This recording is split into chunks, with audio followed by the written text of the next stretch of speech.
సమయమందు అంజయ్ పరిశుద్ధ గ్రంథంలో నుండి రోమీలకు రాసిన పత్రిక అందరు కూడా తీసుకోవాలి. 5వ అధ్యాయము 10వ వచనాన్ని మనం చదువుకుందాం.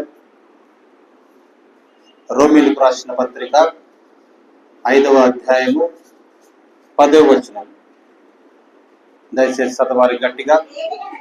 ఏలయనగా శత్రువులమై ఉండగా ఆయన కుమారుని మరణము ద్వారా మనము దేవునితో సమాధానపరచబడిన ఎడల సమాధానపరచబడిన వారమై ఆయన జీవించుట చేత మరి నిశ్చయముగా రక్షింపబడుదుము. ఆమేన్. దేవుని నామానికి మహిమ కలుగును గాక. చిన్న ప్రార్థన చేసుకుందాం. ప్రేమమయుడ గొప్ప దేవ, నీకు వందనాలు. కల్వరిలో నువ్వు చేసిన త్యాగమును నేను ధ్యానిస్తూ ప్రభువా, మరి ఒక దినము తండ్రి నీ సన్నిధానానికి వచ్చి నువ్వు చేసిన ఆ త్యాగమును బట్టి నేను కీర్తిస్తూ నేను ఘనపరుస్తూ ప్రభువా నీ కృతజ్ఞతార్పణ చెల్లించుటకు చిన్న మందగా ఇక్కడ మేము కూడి ఉండగా గొప్ప పరిశుద్ధాత్మలుగా మీరుండి మమ్మల్ని నడిపించుతున్నందుకు మీకు వందనాలు. నీ ఆశీర్వాదం మా మీద ఉంచి ప్రభువా ఈ వాక్యమును మాకు బోధించమని యేసుక్రీస్తు ఘనమైన నామమున స్తుతించి అడిగి ప్రార్థన చేస్తున్నాము. ఆమేన్. ఏమని మనం చదువుకుని ఉన్నామో, మనము శత్రువులమై ఉన్నాము. మొట్టమొదటిది ఏంటిది? మనము శత్రువులమై ఉన్నాము. ఎవరికి శత్రువులమై ఉన్నాము? దేవునికి శత్రువులమై ఉన్నాం. నిజానికి మనము దేవుని కుమారులము మరియు కుమార్తెలు, మానవులు. అయితే అటువంటి వారిని మనం ఏమై ఉన్నాము? దేవునికి శత్రువులమయ్యాము. శత్రువులు ఎట్లా అయ్యాము అంటే ఆయన మాటను దాటటం వలన, ఆయన మాటను మీరుట వలన, ఆయన చెప్పిన మాటను సరిగా మనము పాటించకపోవటం వలన ఏమై ఉన్నాము? తండ్రికి మనము శత్రువులమైపోయాము. కాబట్టి అలాంటి శత్రువులమై మనం ఉండగా దేవుడు ఏం చేశాడంట? ఆయన కుమారుని మరణము ద్వారా, చూడండి, మనం శత్రువులమై ఉంటే పాపం వలన ఆయన మనల్ని ఎంతగానో ప్రేమించి, అంటే తన శత్రువును ప్రేమించి ఆయనతో సమాధానపరచుకోవాలని తన కుమారుని మరణించటానికి ఆయన ప్రణాళిక సిద్ధం చేసినట్టుగా మనం చూస్తా ఉన్నాం. హల్లెలూయా. దేవుని నామానికి మహిమ కలుగును గాక. ఎందుకంటే నీ శత్రుత్వం పోయి తిరిగి నువ్వు దేవుని కుమారుడిగా మరియు కుమార్తెగా నువ్వు ఉండాలి అంటే నీ స్థానంలో ఎవరో ఒకరు చనిపోవాలి, అక్కడ మరణించాలి. ఎందుకంటే నిజానికి మరణం అన్నది నీకు ఉన్నది. కాబట్టి ఆయన కుమారుని మరణము ద్వారా దేవునితో సమాధానపరచబడిన ఎడల అప్పుడు మనం సమాధానపరచబడి యేసుక్రీస్తు చనిపోయి తిరిగి 3వ దినాన లేచి జీవించుచున్నాడు. ఆమేన్. కాబట్టి ఆయన అలా నిరంతరం జీవించుచున్నాడు. కాబట్టి మనము కూడా నిరంతరము జీవిస్తూ రక్షింపబడుదుము. ఆమేన్. హల్లెలూయా. చూడండి, ఆయన జీవించుట చేత మరి నిశ్చయముగా రక్షింపబడుదుము. అంటే ఇప్పుడు యేసుక్రీస్తు యొక్క మరణము వలన శత్రుత్వం పోయి దేవునితో మనం సమాధానపరచబడి రక్షణలోనికి వచ్చి ఉన్నాము. ఇంత కార్యం చేయడానికి యేసుక్రీస్తు వారు తన శిరమును వంచి శిలువను ఎక్కి ఉన్నాడండి. హల్లెలూయా. దేవుని నామానికి మహిమ కలుగును గాక. హల్లెలూయా. కాబట్టి మానవుడు తిరిగి తన నిజ స్థితికి తిరిగి వచ్చుటకు అది ఒక్కటే మార్గమై ఉన్నది. యేసుక్రీస్తు యొక్క మరణం ఒక్కటే మార్గం అయి ఉన్నది. ఎందుకు అలా ఉందంటే ఆ రుణము అన్నది చెల్లించబడాలి. పాపానికి ఏమున్నది? ఒక రుణము ఉన్నది. ఆ రుణము చెల్లించబడాలి. కాబట్టి ఆ పాప రుణము ఏమై ఉన్నది? మరణము. మా పాపం వలన వచ్చు జీతము మరణం, అది దేవుడు చెప్పాడు. ఇంకా నీవు దాని తినుదినమున నువ్వు నిశ్చయముగా మరణించదవు. ఆయన ఎప్పుడైతే వాళ్ళు పాపం చేశారో వారికి దేవునికి మధ్యలో ఏమైపోయింది? వేరుపాటు అన్నది జరిగింది. హల్లెలూయా. చూడండి, అది ఎప్పుడు జరిగినో దేవునికి మానవునికి మధ్య ఉన్న సహవాసం అన్నది వీడిపోయినది. దేవునితో ఉన్న సంబంధం వీడిపోయి చివరికి ఆ అపరాధము చెల్లించబడు వరకు అది మళ్ళీ తిరిగి రాలేదండి. అప్పుడెప్పుడో ఏదైనా తోటలో విడిపోయిన ఆ యొక్క తల్లిదండ్రుల బిడ్డ లేకపోతే కుమారులు కుమార్తెలు తండ్రి యొక్క సంబంధం అన్నది విడిపోయి మళ్ళా ఎప్పుడు జతపరచబడింది? కల్వరిలో ఆయన శిలువ త్యాగం చేసి తిరిగి బ్రతికినప్పుడు అప్పటి వరకు ఆ విడిబాటు అన్నది ఆ విధంగానే కొనసాగిందండి. చూడండి, మరెవ్వరూ దాన్ని చెల్లించుటకు యోగ్యులు కాలేకపోయారు. భూమి మీద ప్రతి ఒక్కరూ మానవాళితో పడిపోయారు. ఎందుకంటే ఆదాము తప్పు చేశాడు, ఆయన నుంచి వచ్చిన ప్రతి ఒక్కరు కూడా పాపము చేసుకుంటూనే వచ్చాడు. ప్రతి జీవియు మానవాళి క్రింద ఉండినదే. కాబట్టి అతడు దేవుని నుండి ఏమైపోయాడు? విడిపోయాడండి. ఏదైనా తోటలో ఉన్నప్పుడే దేవుడైన యెహోవా మరణము అగత్యమైనదని కోరాడు. ఎందుకంటే నువ్వు తినుదినమని నిశ్చయముగా చచ్చదం అంటే మరణం అనేది తప్పకుండా నీకు ఉన్నది. పాపమునకు జరిమానా మరణం. ఇక ఎటువంటి మార్పులు చేర్పులు దాంట్లో ఉండవు. దానిని సరిచేసుకున్నట్టు ఇంకా వేరే మార్గం అన్నది ఉండదు. ఎందుకంటే దేవుడు ఒక మాట చెప్తే అది జరిగి తీరవలసినదే. హల్లెలూయా. ఎందుకనగా దేవుడు అతీతుడు మరియు ఆయన అనంతుడు మరియు ఆకాశానికి భూమికి తీర్పరి ఆయనే. పాపం యొక్క జరిమానా మరణము. ఒకరినొకరు శిక్షారుణము చెల్లించువారు ఎవరు లేరు. నాకున్నటువంటి పాపాన్ని తీసుకెళ్ళటానికి ఆ యొక్క రుణాన్ని నువ్వు చెల్లించలేవు. నీకున్న పాపం యొక్క రుణం చెల్లించడానికి నాకు సరిపోయే శక్తి లేదండి. ఎవరునూ లేరు. ఏలయనగా ప్రతి ఒక్క మనుష్యుడు అతడు ఒకవేళ మరొకరి కొరకు చనిపోయినప్పటికీ, అంటే చాలా మంది ఉంటాం, మన పిల్లల కొరకు మనం చనిపోతాం, లేకపోతే మనకు కావాల్సిన వాళ్ళకి చనిపోతాం, లేకపోతే మనము స్నేహితుల కొరకు మనం చనిపోవచ్చు, అది వేరు. కానీ పాపములను తీసివేయటానికి ఎవడునూ చనిపోలేడండి. ఒకవేళ వాడు చనిపోయినా వాడి యొక్క చనిపోయినటువంటి ఆ యొక్క రక్తము పాపములు ఏమాత్రము తీసివేయలేదు. కనుక మానవులందరూ కూడా ప్రారంభం నుండి నేరస్తులై ఉన్నారు.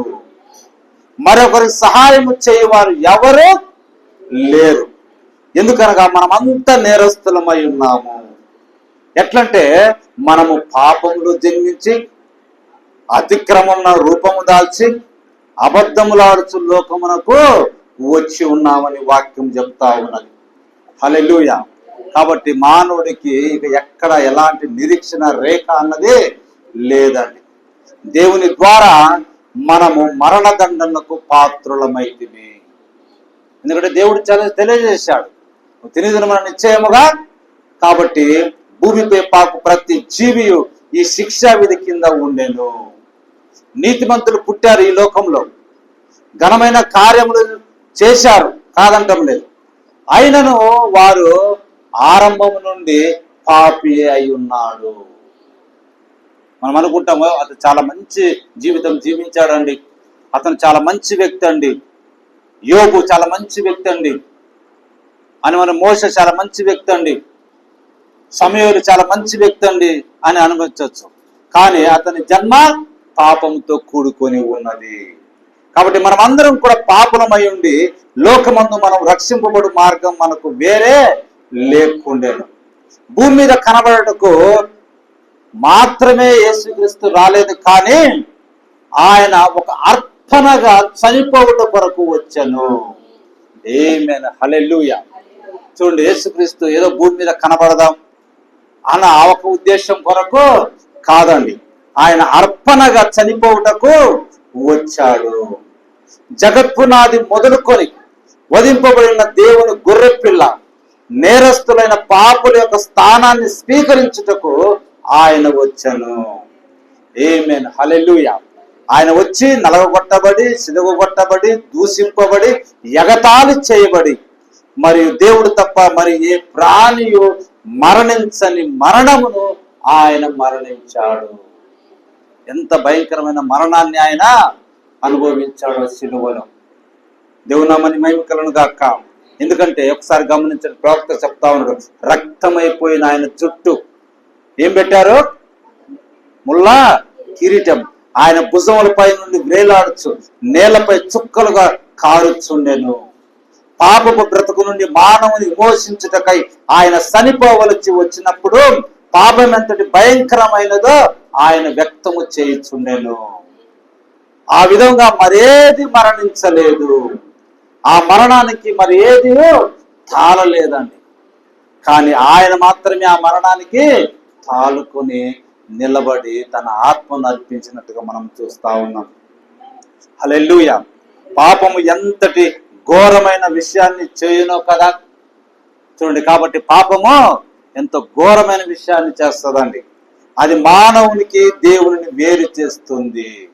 మన పాపముల కొరకై అర్పించబడవలసిన పాప పరిహారార్థ బలి ఆయనే అయ్యున్నాడు. ఆమేన్, హల్లెలూయా. దేవుని నామమునకు మహిమ కలుగును గాక. ఎప్పుడైతే మానవుడు దేవుని సన్నిధిలో పాపం చేశాడో ఆయన సన్నిధిలో నుండి అతను వేరు చేయబడ్డాడు. అట్లనే కల్వరిలో కూడా తండ్రి నుండి యేసు అనే ఆ కుమారుడు వేరు చేయబడ్డాడు. ఎందుకంటే ఆయన మీద పాపములు ఆరోపించబడి ఉన్నవి. మన పాపములను దేవుడు ఆయనపై మోపెను. దేవుని నుండి ఆయన వేరు చేయబడెను. అందుకని ఆయన ఏమని పిలుస్తా ఉంటే, దేవా దేవా నన్నేలా విడనాడితివి, నా చేయలా విడనాడితివి అని కేక వేశాను. ఎందుకనగా ఆయన మరువబడెను ఆ సమయమందు. మరి స్థలమునకు ఆయనను మనము స్వీకరించాలండి. హల్లెలూయా. ఆయన సొంత ప్రజలు ఆయన చనిపోతా ఉంటే చూస్తా ఉన్నారు. వారికై ప్రాణం అర్పించుటకు వారి రక్షకుడుగా ఆయన వచ్చిండు. అయితే వారు ఆయనను తృణీకరించారు. కానీ ప్రేమ, హల్లెలూయా, మంచి చేయడు తప్ప మరి ఒకటి ఎరుగని ఆ ప్రశస్త ప్రాణి ఆయన యేసుక్రీస్తు. హల్లెలూయా. ఏంటిదంట? ప్రేమ అండి. అది మంచి చేయడు తప్ప మరొకటి ఎరగని ఆ ప్రశస్త వ్యక్తి. భూమి మీద ఆయన ఉన్నప్పుడు మంచి తప్ప ఏమైనా కీడు చేసింది ఎవరికన్నా? అటువంటి వ్యక్తి ఆకాశము భూమికి మధ్య పైకెత్తబడి దిగంబరిగా చేయబడి కలత చెందిన వాడై, చూడండి, ఆ యొక్క శిలువ మీద వేలాడినట్టుగా మనం చూస్తా ఉన్నాం. ఇంకా చూడండి, అప్పుడు మనం శిలువ చూసినప్పుడు ఆయన యొక్క దిశముల తప్పటానికి మాత్రమే కొన్ని వస్త్రములే ఉన్నట్టుగా ఉంటాయి. ఆయన వస్త్రములన్నీ కూడా తీసివేశారు. ప్రవక్త చెప్పడం, నీవు వస్త్రహీనుడిగా చేయబడిన ఎడల నీవేలాగుంటావో ఒకసారి ఆలోచన చెయ్యి. దేవుడు ఆ విధంగా అక్కడ వేలాడి ఉన్నాడు. ఆయనకు వస్త్రహీనుడుగా అక్కడ ఆయనను మనం చూస్తా ఉన్నాం. ఎంత అది అవమానము అన్నది అక్కడ ఒకసారి చూడండి. వారు ఆయనను బట్టలు ఆయన నుండి తీసివేసి ఆయన అంగి కొరకు వాళ్ళు చీట్లు వేసుకున్నట్టుగా మనం చూస్తా ఉన్నాం. దేవుని నామమునకు మహిమ కలుగును గాక. కాబట్టి అటువంటి సమయంలో పగులుచున్న రాళ్ళు, అంధకారం అవుతున్న మేఘాల మధ్య నా రక్షకుడు తన తలను వాల్చి మృతి చెందెను. అయితే తెరచిన తెర పరలోకపు ఆనందానికి ముగింపులోని రోజుకు మార్గమును బయలుపరచను. ఆమేన్, హల్లెలూయా. చూడండి, అంధకారమైంది ఆ రోజు, మేఘాలన్నీ కూడా నల్లంగా అయిపోయింది, బండలు బ్రద్దలైనవి ఆ రోజు. కానీ అదే సమయాన్ని ఆయన ఏం చేస్తా ఉందో, తెరచిన తెరను ఆయన మనకు చూపిస్తా ఉన్నాడు. ఆ యొక్క తెరను ఆయన చింపివేసి ఆ లోపల ఉన్న దానిని మనకు చూపిస్తా ఉన్నాడని. అదేంటిదంటే, ముగింపులోని రోజు నీకు ఉన్నది, నువ్వు నిత్యత్వంలోనికి వెళ్ళే దినం ఇక నుంచి ఆసన్నమైనదని అది తెలుపుతా ఉన్నది. హల్లెలూయా, దేవుని నామానికి మహిమ కలుగును గాక. కాబట్టి అడ్డు తెర మానవునికి దేవునికి మధ్య వ్రేలాడుచుండెను. ఆ తెరచిన తెర పరలోకపు ఆనందానికి ముగింపు లేని దినమునకు మార్గమును బయలుపరచెను. కల్వరి అనగా ఏదో మనం ఏదో ఒక దాన్ని వ్యక్తం చేయటము కాదు, గాని కల్వరంటే ఇట్లనా, కల్వరంటే ఇట్లనా అన్నదే కాదండి. ఒక మాట గుర్తుపెట్టుకోండి, ఆయన జీవించుచు నన్ను ప్రేమించను. కల్వరంటే ఏంటిదంట, ఆయన జీవించు చేపు అందరిని ఆయన ప్రేమించాడు, తన శత్రువులను కూడా ఆయన ప్రేమించాడు. హల్లెలూయా. ఆయన మృతి చెంది ఆయన నన్ను రక్షించను. ఆయన మృతి చెందితేనే మానవాళికి రక్షణ అన్నది ఉన్నది. పాతి పెట్టబడి ఆయన నా పాపములను బహుదూరమునకు మోసుకొని పోయెను. ఆమేన్, హల్లెలూయా. దేవుని నామానికి మహిమ కలుగును గాక. పాపమునకు శిక్ష ఆ విధంగా విధించబడిందండి. కాబట్టి ఇక అప్పటి నుంచి పాపమునికి పట్టు లేదు, ఇంకేం లేకుండా పోయింది, పాపమునికి ఇక పట్టు లేదు, అది సమాప్తమైనది. సిలువలో ఆయన ఎప్పుడు కేక వేసినో అప్పుడే పాపము చనిపోయినది, అప్పుడు అది మృతి చెందినది, అది అయిపోయినది, అది శక్తిహీనమైపోయినది, అది ప్రాణం లేనిదైపోయినది. ఆమేన్, హల్లెలూయా. కాబట్టి ప్రభు చెప్తా ఉన్నాడు, నా యందు విశ్వాసం ఉంచువాడు మరణించినను తిరిగి లేచును, వాడు మరణములో నుండి జీవములోనికి దాటి ఉన్నాడు. హల్లెలూయా. కాబట్టి నీ మీద పట్టు లేకుండా ఉండాలంటే, మరణానికి అది శక్తిహీనము కావాలంటే నీవు క్రీస్తులోనికి రావాలి. ఎప్పుడైతే ఆయన మరణాన్ని జయించి ఆయన తిరిగి లేచాడో ఇక మరణము ఆయన మీద ఎలాంటి అధికారం అన్నది లేదు, ఎలాంటి పట్టు అన్నది ఇంకా లేదు. ఎందుకంటే మళ్ళీ ఒకసారి చనిపోవడానికి ఇంకా ఆస్కారం అన్నది లేదు. అదే ఆత్మ నీలో ఉంటే ఇక నీవు కూడా ఎన్నడూ చనిపోవు. ఆమేన్, హల్లెలూయా. అదే చెప్తుంది యేసుక్రీస్తు, నా యందు విశ్వాసం ఉంచువాడు మరణించిన తిరిగి లేచిన వాడు ఇక ఎన్నడూ చనిపోడు, వారికి నేను నిత్య జీవమును ఇస్తా ఉన్నా. ఆమేన్, హల్లెలూయా. దేవుని నామమునకు మహిమ కలుగును గాక. కాబట్టి ప్రజలారా, సిలువ అంటే అది మనం ఆలోచన చేయాలి. మానవులకు శత్రువగు ఆ పాపము అది చనిపోయి నిర్జీవమైపోయినది, దానికి ఇక శక్తి లేదు, అది ఇంకా ఏమి మనల్ని చేయలేదు. ఎవరిని? క్రీస్తునందున్న వారిని ఇంకేమి అది చేయలేదండి. ఎందుకంటే అతను నూతన సృష్టి. ఆమేన్, హల్లెలూయా. దేవుని నామమునకు మహిమ కలుగును గాక. ఇంకా చూడండి, ఆ రోజు సూర్యుడు తన దర్శనాన్ని మూసివేశాడంట. కల్వరిలో ఆ రోజు ఏం చేశాడంట? సూర్యుడు తన దర్శనాన్ని మూసివేశాడు, నక్షత్రాలు ప్రకాశించలేదు, భూమి నలుపుగా మారిపోయినది. దేవుని నామమునకు మహిమ కలుగును గాక. అదంతా కూడా విమోచింపబడినది. నీ పాప రుణము చెల్లించబడిన దినము అదై ఉన్నది, పాపము ముగించబడిన దినము అదై ఉన్నది. ఆమేన్, హల్లెలూయా. ఒక చిన్న ఉదాహరణ చెప్పి మనం ముగించుకుందాం.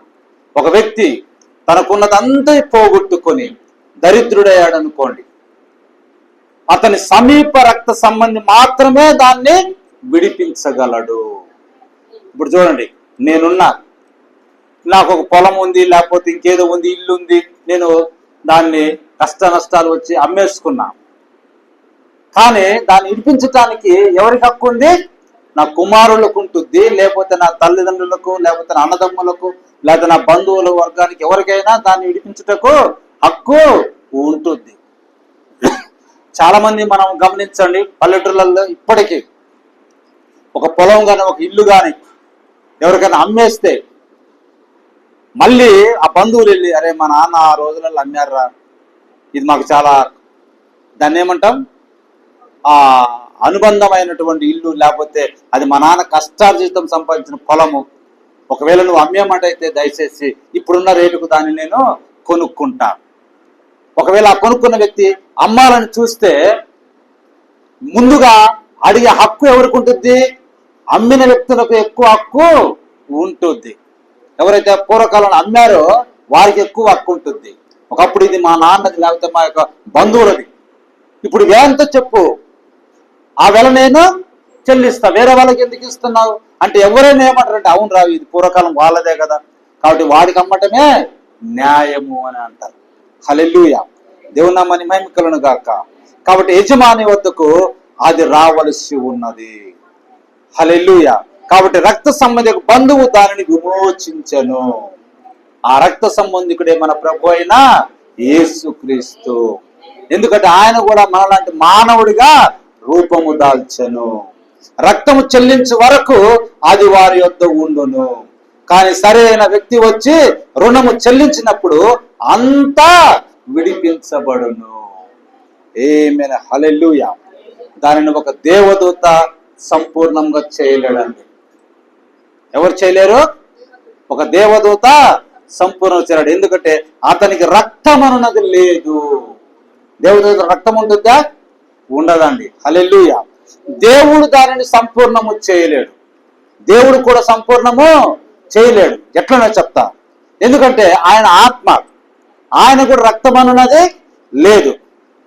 అందువలన దేవుడే రక్త మాంసములందు జన్మించుట ద్వారా ఆ రుణము చెల్లించటానికి మార్గము ఏర్పడినది. ఆమేన్, హల్లెలూయా. ఆయన దేవుడుగా ఉండి ఆత్మగా ఉండి రక్తాన్ని చెల్లించాలంటే అది వీలు పట్టడానికి వీలు లేదండి. ఆ రుణం చెల్లించాలంటే వీలు లేదు. కాబట్టి దేవుడు రక్త మాంసములను ధరించుకొని కల్వరిలో ఆయన ప్రాణమును చిందించటం వలన, ఆ రక్తము వెల చెల్లించబడటం వలన మానవుడికి పాపముల నుండి పవిత్రపరచబడ్డాడు, విమోచించబడ్డాడు. ఆమేన్, హల్లెలూయా. దేవుని నామానికి మహిమ కలుగును గాక. దేవుని నామానికి మహిమ కలుగును గాక. ఆ రుణము చెల్లించబడిందండి. అదంతా ముగిచిపోయినది. ఆ తప్పిపోయిన మంద దొరికినది. మరలా అతడు తన స్థానము చేరుటకు అతని కొరకు ప్రాయశ్చిత్తము చేయబడినది. ఆయన వాక్యము అక్రమములన్నిటినీ కడిగి వేసినది. ఆమేన్, హల్లెలూయా. కాబట్టి వాక్యము అంటే యేసుక్రీస్తు నా స్థానమందు మరణించి మరలా పునరుద్ధానము చెంది నా జీవితములకు వచ్చినప్పుడు, నా హృదయమందు వచ్చినప్పుడు నా యొక్క అక్రమములన్నీ కూడా ప్రాయశ్చిత్తము కలిగినది. నా రుణము చెల్లించబడినది. అదంతా ముగిచినది. ఆమేన్, హల్లెలూయా. మనము విమోచింపబడి ఉన్నాము. అదండి కల్వరి. కాబట్టి కల్వరిలో గొప్ప సంగతులు. దేవుడు ఒక మానవ శరీరమును ధరించుకొని ఈ భూమి మీదకు వచ్చి తన రక్తమును చిందించి సమస్త మానవాళితో సహా ఆయన సృష్టించిన సృష్టిని కూడా విమోచించాడు. దేవుడు తన పరిశుద్ధ వాక్యము దీవించును గాక. దేవుడు మనలందరినీ దీవించును గాక. తల్ల ఉంచినట్టు ప్రార్థన చేసుకుందాం.